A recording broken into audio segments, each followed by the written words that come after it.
Welcome to steno dictation. Dictation 5 second में शुरू होगा। स्टार्ट। जैसे ही कोई हादसा होता है, धड़ाधड़ सूचनाएं आने लगती हैं कि कैसे नियमों के अनुपालन में कोताही बरती गई और सुरक्षा संबंधी दिशा निर्देशों की अनदेखी की गई। भवन निर्माण की मंजूरी, सुरक्षा मानकों के अनुपालन, निरीक्षण तंत्र, अग्नि सुरक्षा मंजूरी और विभिन्न विभागों की लापरवाही को लेकर असंख्य तथ्य सामने आने लगते हैं। लखनऊ के अलीगंज हादसे को लेकर भी खबरें आ रही हैं। नियमों के अनुपालन में सख्ती के दावे अधिकारी कर रहे हैं। कई स्तर पर कार्रवाई की सूचनाएं प्रशासन जारी कर रहा है। अहम सवाल है कि अगर खामियों के बारे में पहले से सब कुछ पता रहता है तो किस मजबूरी में प्रशासन ने इस मामले में अब तक आंखें बंद कर रखी थीं। ऐसे हादसों में नियमों के उल्लंघन को लेकर सवाल उठते हैं। कुछ दिनों तक जांच चलती है और खामोशी छा जाती है। जांच में ऐसी कोताही अस्वीकार्य होनी चाहिए। दरअसल इस तरह के हादसे मौजूदा दौर में सेवा क्षेत्र के इर्द गिर्द फलती फूलती शिक्षा, अर्थव्यवस्था, अनियोजित शहरी विस्तार और नियमन की विफलताओं को प्रतिबिंबित करते हैं। कम पूंजी निवेश में मोटे मुनाफे के लालच में नियमों को ताक पर रखा जा रहा है। ऐसे उल्लंघन पूरे भारत में आम हैं, जहां व्यावसायिक और शैक्षिक प्रतिष्ठान बुनियादी सुरक्षा मानदंडों की अनदेखी कर रहे हैं। लखनऊ विकास प्राधिकरण के जो तथ्य सामने आए हैं, उनसे पता चलता है कि लगभग एक दशक पहले कथित अनधिकृत निर्माण के आरोप में अलीगंज की संपत्ति को गिराने की कार्रवाई शुरू की गई थी। इसे एलडीए आवास योजना के तहत आवंटित किया गया और बाद में बेचा गया था। इसे 2014 में आवासीय संरचना के रूप में मंजूरी दी गई थी।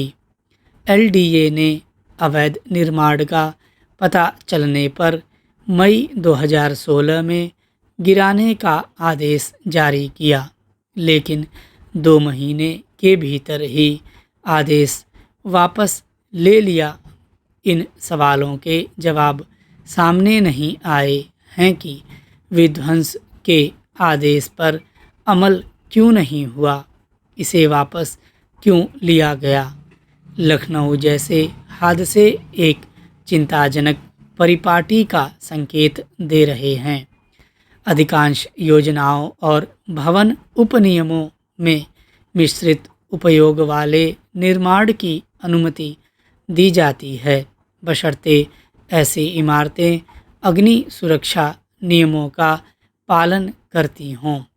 लखनऊ के हादसे से स्पष्ट है कि दशकों तक गैरकानूनी तरीके से आवासीय इमारत में कोचिंग संस्थान और अन्य व्यावसायिक गतिविधियां चलती रहीं और प्रशासन सोता रहा। आए दिन होने वाले अग्निकांड से कोई सबक नहीं सीखा गया। प्रत्येक आपदा से मिलने वाले सबक सीमित रह जाते हैं। घटना के तुरंत बाद इमारत को सील करने और नोटिस देने का जो सिलसिला शुरू होता है, वह महज एक नियमित प्रक्रिया है। जांच की कवायद कुछ दिनों बाद ठंडे बस्ते में चली जाती है। बीते कुछ महीनों में कोचिंग संस्थानों, होटलों और इसी तरह के प्रतिष्ठानों में लगी आग की कई घटनाएं सामने आई हैं। व्यापक रूप से चर्चा उन हादसों को लेकर हुई है जिनमें जान माल का नुकसान हुआ। हादसे छोटे हों या बड़े, किसी भी मामले में अगर कोताही न बरती जाए, नियमों को लेकर सख्ती की जाए तो काफ़ी हद तक ऐसे हादसों को टाला जा सकता है। ज़रूरत गंभीरता से कार्रवाई करने की है। आज हम एक ऐसे समाज में रह रहे हैं जहां चंद रुपए के लिए किसी की हत्या कर दी जाती है। यह कानून व्यवस्था का मसला जरूर है, लेकिन इसके समाजशास्त्रीय पक्ष को लगातार अनदेखा किया गया है। चिंता की बात है कि बच्चों का स्वभाव भी अब उग्र होता जा रहा है। मामूली बातों पर आपा खो देना सामान्य बात हो गई है। दिल्ली में एक बार फिर महज कुछ रुपए के लिए एक व्यक्ति की हत्या समाज की मनोदशा की स्याह तस्वीर सामने रखती है। खबरों के मुताबिक पिछले दिनों राजधानी के तिलक नगर इलाके में मात्र 150 रुपए के विवाद में 3 नाबालिगों ने चाकू से ताबड़तोड़ वार कर एक व्यक्ति की हत्या कर दी। नाबालिगों में इस तरह बढ़ रहे दुस्साहस की वजह जानने की आवश्यकता है।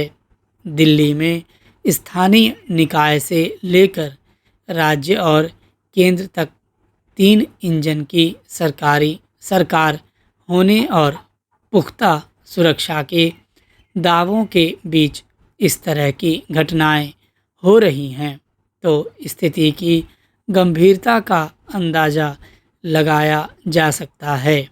अगर यहाँ पढ़ने लिखने की उम्र में बच्चे हथियार लेकर चल रहे हैं, यह कानून व्यवस्था संभालने वालों की भी लापरवाही है।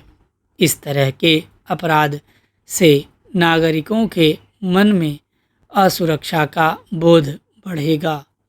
वैसे भी आत्म केंद्रित हो रहे समाज में अब कोई किसी को बचाने के लिए आगे नहीं आता।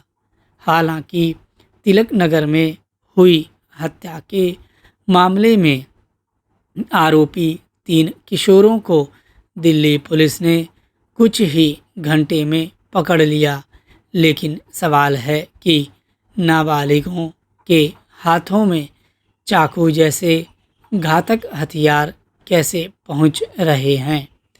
गौरतलब है कि दिल्ली में पहले भी इसी तरह महज 400 रुपए के लेन देन के विवाद में एक युवक की हत्या कर दी गई थी।